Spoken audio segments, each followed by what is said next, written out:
Hi, welcome to Board Games and Buckets, where we take board games, we analyze them, we compartmentalize them, we talk about them way too much, trying to get them to fit into certain buckets. My name's Frankie. Today, we're going to look at Mercado de Lisboa. Little unboxing for you. All right, let's get down to it. So we got ourselves Mercado de Lisboa here.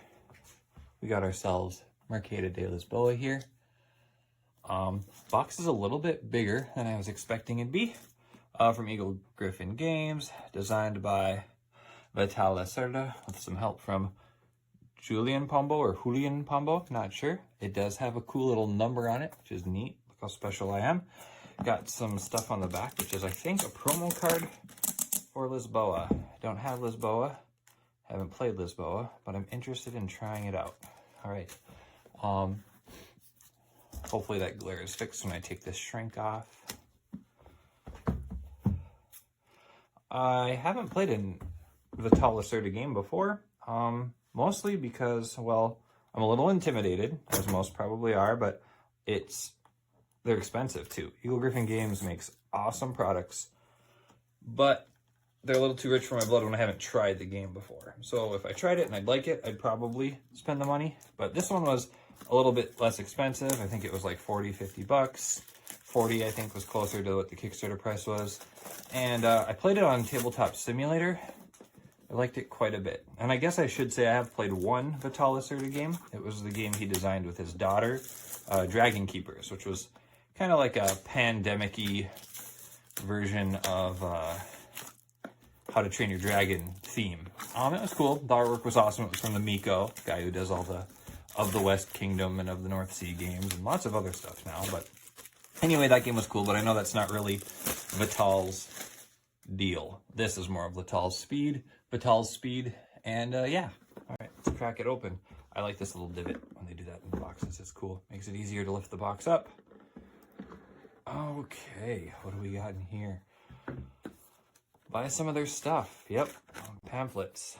I'd love to, but like I said, expensive, and I like to try before I buy in most cases. Rule book, we got 1, 2, oh, it unfolds. I'm gonna be honest, that's kind of annoying when you're trying to read and you got a treasure map in front of you, but it is just a few pages. Nice little pamphlet there. Rules are pretty straightforward. Then you get your player shields, and I can tell already that these are nice. These are nice, thick player shields. Nice finish on them. You got your 4 colors. You got blue, yellow, purple, green. Awesome. Now, cardstock. Okay. That is some nice looking cardstock. Let's see how they punch. Oh, they punch flawlessly. Let's see if they punch really good. Ready? Oh, I had a game the other day where the punch was so perfect, all I had to do was drop it and half the stuff fell out. Not the case here. I don't know if that's a good thing or a bad thing. You don't want them to get popped out in shipping, but all right. So we got some customers down here. We got the restaurant tiles and the server tiles and some money. If I'm not 100% on all of the vernacular, all of the vocabulary, I apologize. I hadn't played this since it was on Kickstarter. I played it on Tabletop Simulator with a friend, and I dug it. And then I played solo after that, and that's what really charmed me into getting this, because I'm like, okay, I really like this solo game. I like these challenges, which means I can at least play it by myself. If my group doesn't like it enough to keep playing it, or my family doesn't like it enough to keep playing it, I can at least play it by myself. So I did like that aspect of the solo game.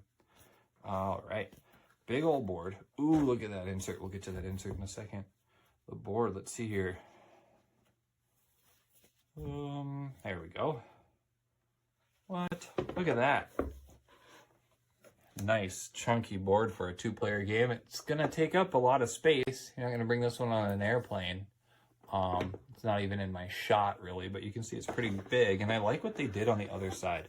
I don't know if Eagle-Gryphon Games always does this, but that's super cool. Usually it's just plain, and they did the extra mile to put the name of the game and some signatures there. It looks like Vital's on the bottom, and I'm guessing that's the other designer on the top. That's pretty cool. Kind of reminds me of a hair salon, if I'm going to be totally honest with you. All right, let's look at this insert. We get this nice bag. Eagle-Gryphon Games, just in case you forgot, but that's nice. And then some wooden buildings that are gonna fit in here nice and neat. These tiles are gonna fit in here and here nice and neat. Overall, a nice little package. I always do this.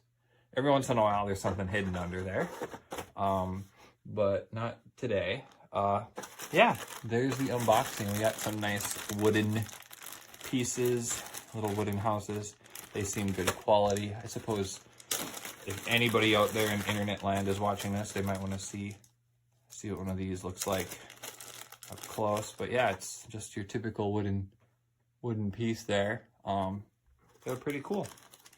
All right, so if you didn't know about this game, it's kind of like Lisboa, but I guess Lisboa is kind of like a bunch of different mini games, and Mercado de Lisboa is one of the games you can kind of play in the corner of the city, and this distilled it to make just that corner of the board the game. Plays quick, it's pretty thinky, it's pretty economic, it's fun. I had a good time playing it. Really excited to get this played in my groups, with my wife, with my family. Yeah. Oh, back of the player boards do have a little key there. All the things you can do. Pretty excited to give this one a try. That would be Mercado de Lisboa. And there you have it. Mercado de Lisboa. All right. So, yeah, quick disclaimer here. I know that this right here isn't card stock. This is my first video. Be nice. It's chits. It's chipboard, cardboard, whatever you want to call it. It's definitely not card stock.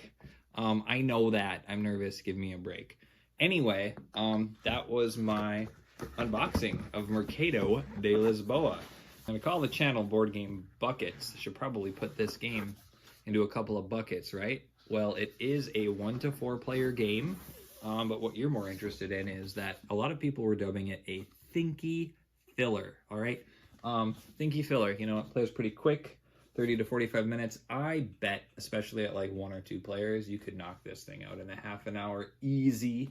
So definitely a filler. And if you know anything about Vital Lacerda, his games are always thinky. Should probably give more credit to this other designer who probably helped really flesh this thing out. But yeah, it is thinky. I've played it. A lot going on, a lot of numbers to crunch. It's pretty cool. Let me know what else you want to see on my channel, okay? I'm thinking about doing a lot of putting board games into buckets. You know, I like to categorize and think way too much about board games, what groups they'd be good for, what kind of mechanisms they have, what game is a lot like another game so you don't need both in your collection, that kind of stuff. If you're interested in any of that, let me know. Put it in the comments. I could do a solo play of this. It does play solo. Like I said, I played it solo before. If you want to witness that journey, Reddit down there. Like, share, subscribe, whatever YouTubers say. Again, I'm Frankie from Board Games in Buckets. You've been watching an unboxing and some ramblings about Mercado de Lisboa.